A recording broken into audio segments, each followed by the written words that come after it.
fakta ijtihad dalam penetapan khulafa rasyidin. Faktanya semua khalifah naik melalui syura. Tidak ada khalifah yang naik melalui wasiat. Semua khalifah dari Abu Bakar, Umar, Utsman dan Ali, fakta sejarahnya mereka naik sebagai khalifah melalui musyawarah. Mari kita perhatikan. Yang pertama, Sayyidina Abu Bakar. Bagaimana beliau itu naik menjadi khalifah? Begitu Nabi wafat, Sayyidina Ali dan keluarga sibuk mengurus jenazah Nabi. Sayyidina Abu Bakar, Sayyidina Utsman juga hadir di rumah Nabi dengan muhajirin yang ada di sekitar rumah Nabi. Tiba-tiba ada orang datang memberi kabar buruk kepada Sayyidina Abu Bakar. Penting dan genting. Beritanya adalah, ya Abu Bakrin, di Saqifah Bani Sa'idah orang-orang Ansor kumpul. Mereka sedang berdebat soal siapa yang menjadi pemimpin setelah Nabi wafat. Karena Ansor pribumi, penduduk Madinah asli, muhajirin pendatang. Jadi orang-orang Ansor ini kenapa mereka kumpul? Dulu sebelum ada Nabi, Ansor itu terdiri dari dua suku, Aus dan Khazraj. Ini dua suku musuh bebuyutan. Selalu ribut di antara mereka. Tidak pernah akur. Dan Aus tidak mau dipimpin oleh Khazraj. Dan Khazraj tidak mau dipimpin oleh Aus. Itu sudah peninggalan masa lalu. Begitu Islam datang, mereka masuk Islam. Akhirnya mereka bersaudara. Dan mereka ridho Nabi sebagai pemimpin mereka. Tapi begitu Nabi wafat, muncul lagi problem. Orang Aus takut, jangan sampai Khazraj yang jadi pemimpin. Orang Khazraj juga khawatir, jangan sampai Aus yang jadi pemimpin. Noda-noda jahiliyah masih ada. Setan menggoda untuk dimunculkan kembali. Jadi sekarang mereka kumpul di Saqifah Bani Sa'idah.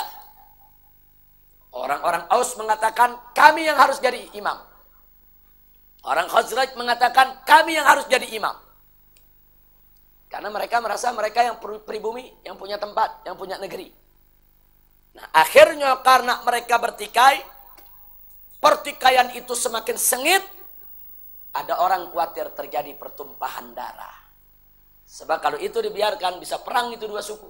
Sama-sama Ansor, sama-sama sahabat Nabi. Nah, akhirnya Sayyidina Abu Bakar dikasih kabar begitu, beliau terkejut. Beliau langsung ajak Sayyidina Umar dan ajak Abu Ubaidah Ibnul Jarrah. Jadi diajak ini dua sahabat Nabi, ayo ikut. Kita selesaikan mereka. Jangan sampai terjadi pertumpahan darah. Nabi belum dikuburkan, saudara. Berangkatlah Sayyidina Abu Bakar, Sayyidina Umar dan Abu Ubaidah ke tempat tersebut dan mulailah diredam. Kedua belah pihak dinasehatkan. Dan Sayyidina Umar melihat memang sulit untuk menyelesaikannya. Aus nggak mau dipimpin sama Khazraj. Khazraj nggak mau dipimpin sama Aus. Sampai-sampai mereka bilang, ya udah kalau gitu pemimpinnya dua. Satu dari Aus, satu dari Khazraj. Ini ditolak akhirnya oleh Sayyidina Abu Bakar. Abu Bakar kasih nasihat mereka, pemimpin nggak boleh dua. Pemimpin mesti satu. Akhirnya Sayyidina Abu Bakar kasih nasihat begini saja. Kalau Aus nggak mau dipimpin oleh Khazraj, Khazraj nggak mau dipimpin oleh Aus, muhajirin yang pimpin. Nah, mulailah Sayyidina Abu Bakar menceritakan kelebihan muhajirin. Pujian Allah terhadap muhajirin. Pujian Nabi terhadap muhajirin. Dalil-dalil yang dibawa oleh Sayyidina Abu Bakar itu meredam semua Ansor. Sampai akhirnya semua Ansor terdiam dan mereka menerima bahwa itu memang dalil-dalil yang kuat. Kalau muhajirin itu punya kedudukan istimewa di sisi Allah dan Rasulnya. Nah, begitu mereka mulai redam, Begitu mereka mulai terima itu, Sayyidina Abu Bakar nggak mau ini fitnah muncul lagi. Nanti ada yang ribut lagi. Karena ada 1-2 orang jadi provokator ketika itu. Ada 1-2 provokator dari munafiknya yang masuk ke Ansor. Karena orang-orang Madinah kan ada yang munafik juga. Nah, yang munafik ini memprovokasi supaya Aus dan Khazraj ini bertempur. Nah, untuk meredam, jangan ada lagi pertempuran. Akhirnya Sayyidina Abu Bakar angkat tangan Sayyidina Umar dan angkat tangan Abu Ubaidah. Kalau betul kalian hari ini juga mau pilih pemimpin, pilih satu-satu di antara kedua orang ini. Ini Umar. Siapa yang tidak kenal Umar? Ini Abu Ubaidah. Siapa yang tidak kenal Abu Ubaidah? Yang menebas batang leher ayahnya sendiri di medan tempur. Karena ayahnya memerangi Nabi. Siapa yang tidak kenal dua orang ini? Dipuji oleh Allah dalam Al-Quran. Nah, jadi 2 tangan orang ini diangkat. Silakan pilih salah satu di antara 2. Nah, ketika itu Sayyidina Umar dan Abu Ubaidah kaget, tangannya diangkat. Jadi diangkat itu tangan oleh Sayyidina Abu Bakar. Yang satu juga diangkat. Ayo silakan kalian pilih. Mau yang mana jadi pemimpin?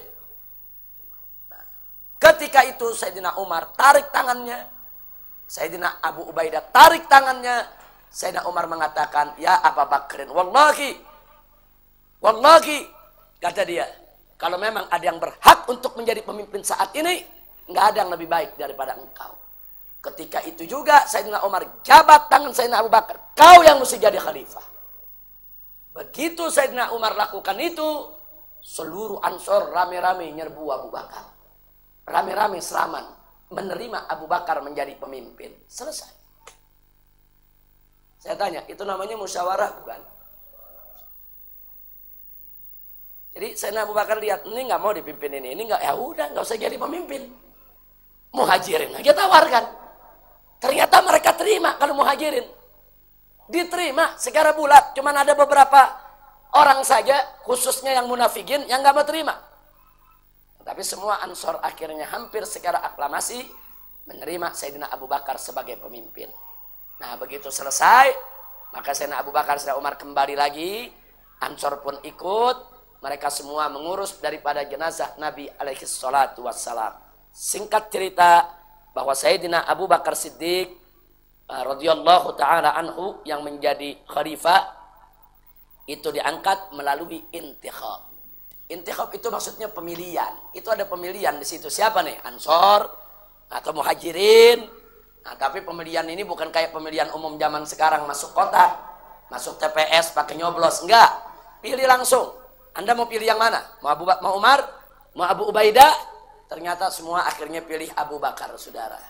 Nah, inilah yang perlu kita ketahui tentang bagaimana Sayyidina Abu Bakar naik menjadi khalifah. Begitu Nabi wafat, terjadi peristiwa di Saqifah Bani Sa'idah, saya sudah cerita, sampai Sayyidina Abu Bakar menjadi khalifah. Ini bukan tidak meninggalkan masalah. Setelah selesai Nabi dimakamkan oleh keluarganya, keluarga Nabi cukup terkejut. Sayyidina Abu Bakar sudah menjadi khalifah sebelum Nabi dimakamkan. Karena itu keluarga Nabi yang dipimpin oleh Sayyidina Ali, seluruh keluarga Nabi, selama 6 bulan tidak memberikan baiat kepada Sayyidina Abu Bakar. Ini catatan sejarah ada dalam Sahih Bukhari dan Sahih Muslim. Keluarga Nabi tinggal ikut Sayyidina Ali. Kalau Sayyidina Ali baiat Abu Bakar, semua baiat. Baiat itu memberikan sumpah setia, mengakui Abu Bakar sebagai khalifah. Keluarga Nabi selama 6 bulan tidak memberikan baiat kepada Abu Bakar. Termasuk putri Nabi Sayyidatuna Fatimah Zahra radhiyallahu ta'ala anha. Dan setelah Nabi wafat, memang Siti Fatimah ini sakit. Dan Nabi udah kasih kabar. Siti Fatimah sebelum Nabi wafat, Siti Aisyah melihat Nabi membisikkan Fatimah sesuatu. Habis dibisikin, Fatimah menangis. Tidak lama kemudian Nabi bisikin lagi Fatimah. Setelah dibisikin, Fatimah tertawa. Nah, Siti Aisyah melihat penasaran, apa yang dibisikin? Nah, kemudian Aisyah bertanya kepada Fatimah, Apa yang dibisikkan ayahmu kepadamu? Siti Fatimah tersenyum kepada Aisyah. Kalau aku kasih kabarmu sekarang, berarti aku sudah bocorkan rahasia Nabi. Nanti pada waktunya. Nah, setelah Nabi wafat, Fatimah sakit, bertemu dengan Aisyah. Aisyah mengulangi pertanyaannya. Kali ini Siti Fatimah tersenyum mengabarkan, ya, waktu aku menangis karena ayahku membisikkan kepadaku kalau ajalnya sudah dekat. Dia akan meninggalkan kami. Aku menangis. Tapi selanjutnya aku dibisikkan lagi oleh ayahku. Di mana ayahku mengatakan, kau jangan sedih ya Fatimah, karena engkau adalah keluargaku yang pertama kali akan menyusulku. Makanya aku tertawa. Berarti perpisahanku dengan ayah tidak akan berlangsung lama. Perpisahannya hanya 6 bulan. Setelah Nabi wafat, Siti Fatimah sedih, kemudian juga sakit, dirawat oleh Sayyidina Ali, sampai 6 bulan, Siti Fatimah Zahra meninggal dunia. Yang perlu dicatat, selama 6 bulan, Siti Fatimah dan Sayyidina Ali serta seluruh keluarga Nabi, tidak ada yang membaiat Sayyidina Abu Bakar Siddiq. Dan pengakuan Ahlul Bait itu penting, karena ini keluarga Nabi. Kalau keluarga Nabi nggak ngakui seseorang menjadi khalifah, itu problem besar. Dan bahkan Siti Fatimah tegur orang-orang Ansor. Kenapa kalian ribut? Kok berani-beraninya kalian bicara soal kepemimpinan? Sementara jasad Nabi belum dikuburkan. Dan Siti Fatimah tegur orang-orang Ansor. Dari mana kalian enaknya bikin musyawarah tanpa melibatkan keluarga Nabi? Itu teguran Siti Fatimah. Itu orang-orang Ansor, mereka menyesal, sedih. Karena orang Ansor ini adalah kelompok yang paling cinta sama Ahlul Bait. Semua pembela Sayyidina Ali. Nah, kenapa kalian tidak ajak keluarga Nabi untuk musyawarah? Nah, baiat sudah diberikan, nggak boleh baiat ditarik. Jadi mereka ditegur. Nah, kemudian setelah Siti Fatimah wafat, 6 bulan kemudian, Sayyidina Abu Bakar Siddiq radhiyallahu ta'ala anhu diundang oleh Sayyidina Ali. Datang ke rumah Sayyidina Ali dan tidak boleh ajak siapapun. Sayyidina Abu Bakar datang, duduk, kemudian Sayyidina Ali menyampaikan, ya Abu Bakrin, kami Ahlul Bait tidak memberikan baiat kami kepadamu, bukan kami mengingkari fadhailmu, bukan kami mengingkari keutamaan, keistimewaan dan kedekatanmu dengan Rasulullah, dan bukan juga karena kami iri dengan jabatan dan kedudukanmu, tapi kami merasa sepatutnya kami keluarga Nabi diajak dalam musyawarah. Jadi itu satu faktor yang jadi persoalan. Jadi karena kami melihat kenapa kami nggak diajak musyawarah.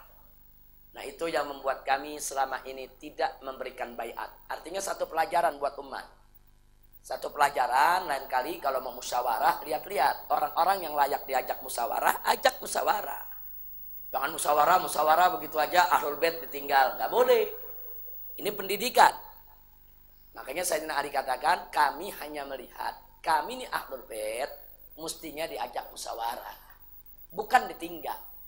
Nah, saat itu Sayyidina Abu Bakar sedih, Sayyidina Abu Bakar menangis, Sayyidina Abu Bakar juga mengatakan, wallahi keluarga Rasulullah lebih aku sukai daripada seisi dunia ini.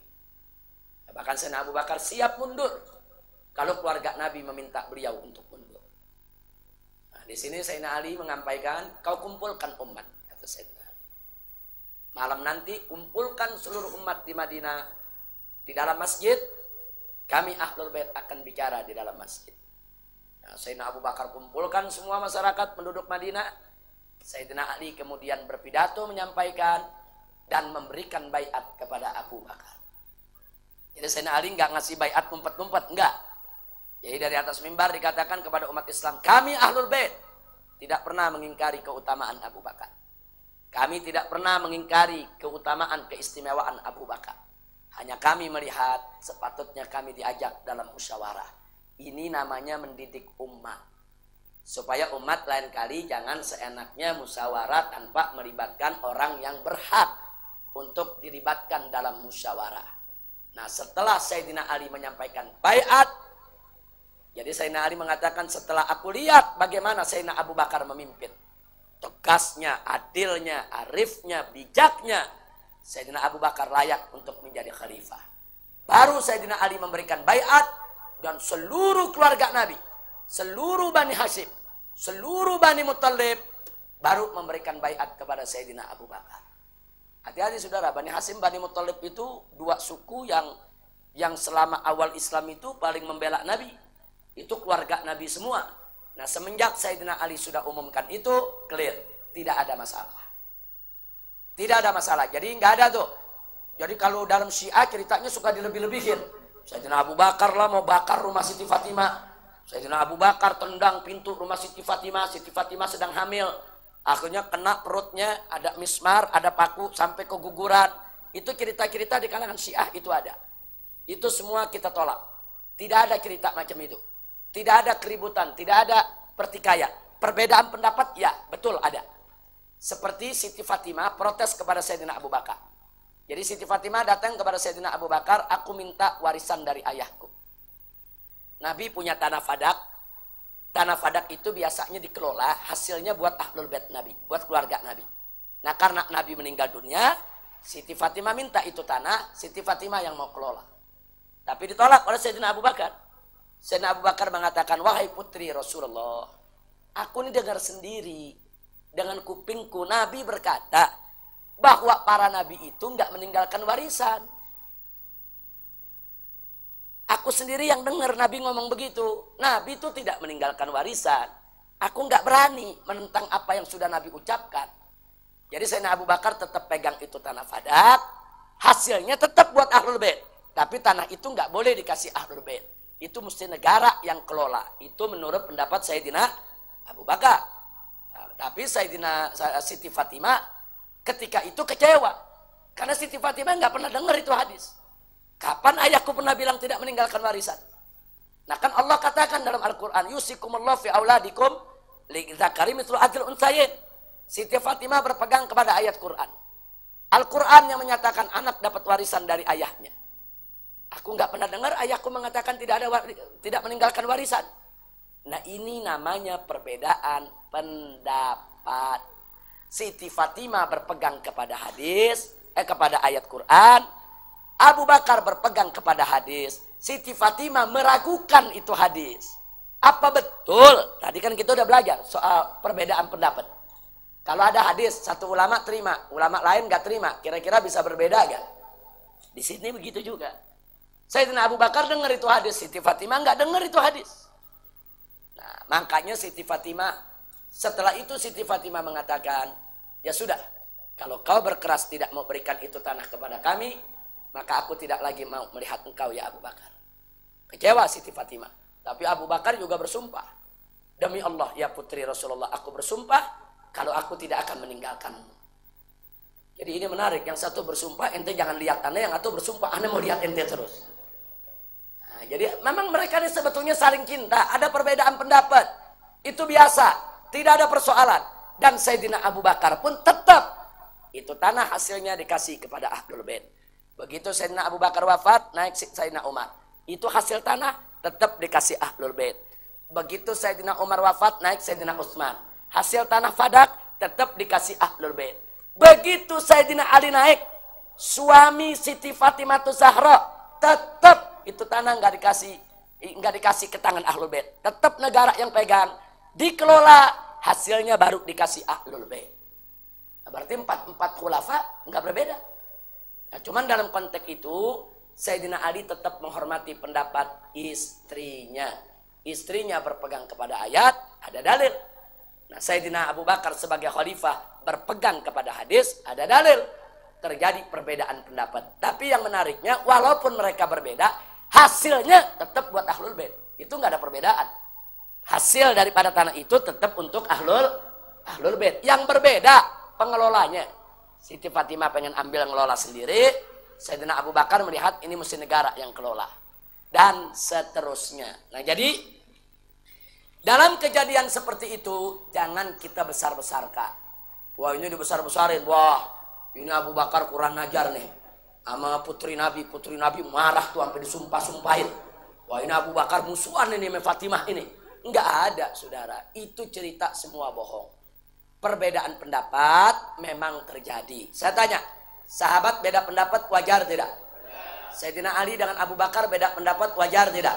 Siti Fatimah dengan Abu Bakar beda pendapat wajar tidak? Sayyidina Abu Bakar sahabat Nabi, Siti Fatimah juga sahabat Nabi, Sayyidina Ali juga sahabat Nabi. Wajar mereka berbeda pendapat. Dan tadi sudah kita pelajari, ya orang bisa terjadi perbedaan pendapat hanya gara-gara yang satu baca hadis, yang satu nggak dapat hadisnya. Dan ini terjadi dalam hubungan Abu Bakar dan Fatimah. Nah di kalangan Syiah, cerita macam ini dieksploitasi. Dibesar-besar Kak, seolah-olah terjadi saling kebencian, saling memusuhi, saling mencaci maki antara Ahlul Bait dengan para sahabat. Itu semua dusta, semua bohong, semua tidak benar. Abu Bakar, Umar, Utsman, Ali, mereka semua bersahabat akrab. Ada yang bilang enggak, Sayyidina Umar ngancam. Jadi waktu Sayyidina Abu Bakar diundang oleh Sayyidina Ali, Sayyidina Umar pengen nemenin. Tapi Abu Bakar bilang jangan. Akhirnya Sayyidina Umar mengatakan, wah aku takut kau nanti diapa-apain oleh Ali. Ini cerita semua bohong. Bahkan ada menceritakan Sayyidina Ali merencanakan makar, kumpul dengan Bani Hasyim di rumahnya. Sayyidina Abu Bakar datang bubarkan itu kumpul. Hei Ali, bubar semua. Kalau enggak aku bakar ini rumah. Ini cerita-cerita seperti ini, saudara, ini cerita-cerita tidak benar. Cerita-cerita yang ditambah-tambahkan untuk mengadu domba umat dan menumbuhkan rasa saling kebencian antara Ahlul Bait dan sahabat. Kita buktinya aja lah. Sayyidina Ali punya anak dikasih nama Abu Bakar. Sayyidina Ali punya anak dikasih nama Umar. Sayyidina Ali punya anak dikasih nama Utsman. Saya tanya, kalau Sayyidina Ali benci sama Abu Bakar, apa ya nama anaknya Abu Bakar?